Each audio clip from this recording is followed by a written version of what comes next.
ಈ ಸರ್ಕಾರ ಇನ್ವೆಸ್ಟ್ ಕರ್ನಾಟಕ ಅಂತ ಹೇಳ್ತಾರೆ. ಇನ್ವೆಸ್ಟ್ ಕರ್ನಾಟಕ ಅಂತ ಹೊರ ರಾಜ್ಯಕ್ಕೂ ಹೋಗ್ತಾರೆ, ಹೊರದೇಶಕ್ಕೂ ಹೋಗ್ತಾರೆ. ಬನ್ನಿ ಕರ್ನಾಟಕಕ್ಕೆ ಇನ್ವೆಸ್ಟ್ ಮಾಡಿ ಅಂತ.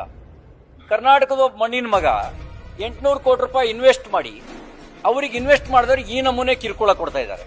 ಇದು ರಾಜಕಾರಣ ಮಾಡಿ ಬೇರೆ ಹಿನ್ನೆಲೆಯಲ್ಲಿ ಮಾಡಿ ನಿಮ್ಮನ್ನ ಜನ ಬೀದಿಲಿ ಅಟ್ಟಾಡಿಸಿ ಬಡಿಯೋ ಕಾಲ ಬರುತ್ತೆ. ಈ ರೀತಿ ಅನ್ಯಾಯ ಮಾಡಿದ್ರೆ ಬೀದಿಲಿ ಅಟ್ಟಾಡಿಸಿ ಬಡಿತಾರೆ. ಎಲ್ಲದಕ್ಕೂ ತಾಳ್ಮೆಗೂ ಒಂದು ಮಿತಿ ಇದೆ.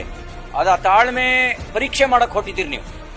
ಒಬ್ಬ ಮನುಷ್ಯ 800 ಕೋಟಿ 900 ಕೋಟಿ ಇನ್ವೆಸ್ಟ್ ಮಾಡಿ ಅವನಿಗೆ ಈ ನಮೂನೆ ಕಿರುಕುಳ ಕೊಡ್ತೀರಿ ಅಂತ ಹೇಳಿದ್ರೆ ನಿಮ್ಮ ಮುಖ ನೋಡ್ಕೊಂಡು ಯಾವನ್ರಿ ಇನ್ವೆಸ್ಟ್ ಮಾಡ್ತಾನೆ? ಕರ್ನಾಟಕದಲ್ಲಿ ಇನ್ವೆಸ್ಟ್ ಮಾಡಿರೋರು ಓಡೋಗ್ತಾರೆ.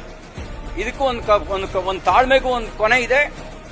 ಕೊಟ್ರೆ ಸರಿ, ಕೊಡದೇ ಇದ್ರೆ ಹೆಂಗ್ ತಗೊಳ್ಬೇಕು ಅಂತ ಗೊತ್ತು. ಅದು ತಗೊಳ್ತೀವಿ.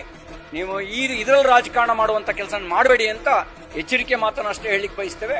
ನಾವು ಯತ್ನಾಳ್ ಅವರು ಏನ್ ನ್ಯಾಯಯುತವಾಗಿ ಒಬ್ಬ ಜನಪ್ರತಿನಿಧಿ, ಕೇಂದ್ರ ಸಚಿವರಾಗಿದ್ದು, ಅವರಿಗೆ ಈ ತರ ಕಿರುಕುಳ ಕೊಟ್ರೆ ಇನ್ ಜನಸಾಮಾನ್ಯರಿಗೆ ಇನ್ನೇನು ಕಿರುಕುಳ ಕೊಡ್ತಾರೆ? ಇನ್ಯಾವ ರೀತಿ ಇವರು ತೊಂದರೆ ಕೊಡಬಲ್ಲರು?